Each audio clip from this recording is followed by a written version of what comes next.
तो इसलिए कटा कि यही पूर्व जन्म में ऐसे ही गाय के लिए इशारा किए थे। तो गाय कौन है? ये स्त्री ही गाय है। गाय का वध कौन किया था? बधिक ने। तो वही स्त्री का बधिक ही पति बन के आया था। तो पहले वो गाय ही स्त्री अपने बधिक का जो पति बन के उसका बदला ले ली, उसको मार दी, और ये के द्वारा मरवाया गया था। ये हाथ तो हाथ कट गया महाराज।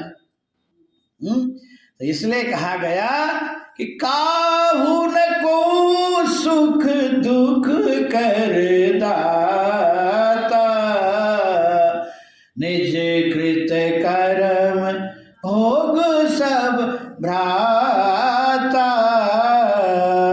ना कोई किसी को सुख देता, ना कोई किसी को दुख देता, अपने किए हुए कर्मों का वो स्वयं फलदायी है। क्योंकि कर्म प्रधान विश्व कर राखा, जो जस करई सो तस फल चाखा। ये कर्म भूमि है, जो जैसा करेगा उसको वैसा ही फल मिलेगा। इसलिए भगवान कृष्ण अर्जुन को कहते कर्मण्येवाधिकारस्ते मा फलेषु कदाचन। हे अर्जुन, कर्म कर तू, तेरा कर्म करने में अधिकार है। भगवान इस मनुष्य को कर्म करने में स्वतंत्रता दिए हैं, फल में नहीं। फल तो भगवान अपने पास रखे हैं।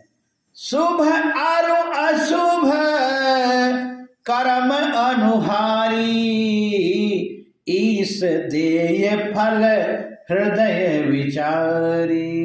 जो जैसा शुभ अशुभ कर्म करेगा उसका फल भगवान, इस मतलब भगवान स्वयं देंगे। तो ये पूर्व जन्म में गाय को इशारा किए थे, तो गौ मार दिया, गौ हत्या हो गया।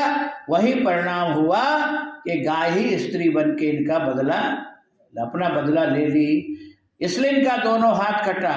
और दूसरी बात यह है कि जगन्नाथ स्वामी भी अधूरे हैं। दोनों हाथ कहाँ है? अधूरा है ना। तो जिस स्वामी का दर्शन करने जा रहे हैं तो वो भी तो वैसे सेवक भी बन के जाए महाराज। तो ये आप पहुंच गए, अभी जगन्नाथ चल दिए महाराज। बोले हरि इच्छा, जैसे प्रभु की इच्छा।